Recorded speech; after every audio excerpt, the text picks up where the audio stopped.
जे आजकालचं जे तांत्रिक मीन्स टेक्नॉलॉजिकल ज्ञान, सायंटिफिक नॉलेज, सगळ्या गोष्टी त्या ज्ञान एका ज्ञान शब्दामध्ये आणि ज्ञानाच्या देवीमध्ये जे तिचं जे ज्ञान आहे त्याच्यामध्ये त्या एका शब्दात संपूर्ण ब्रह्मांडाचं ज्ञान एकत्रितरित्या आपण त्याला संबोधन करू शकतो.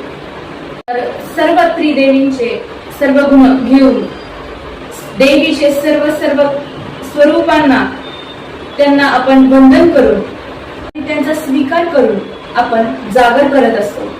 जागर म्हणजे नेमकं काय? जागर म्हणजे जागृत हा त्याला एक्झॅक्ट मराठीमध्ये शब्द आहे.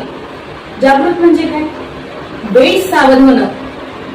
कोणी वेळीच सावध होतं, कोणाला अनुभवाने सावध व्हावं लागतं, कोणी आपला अनुभव दुसऱ्या लोकांना सावधान करण्यासाठी जे सांगतात ना त्याला जागर म्हणतात.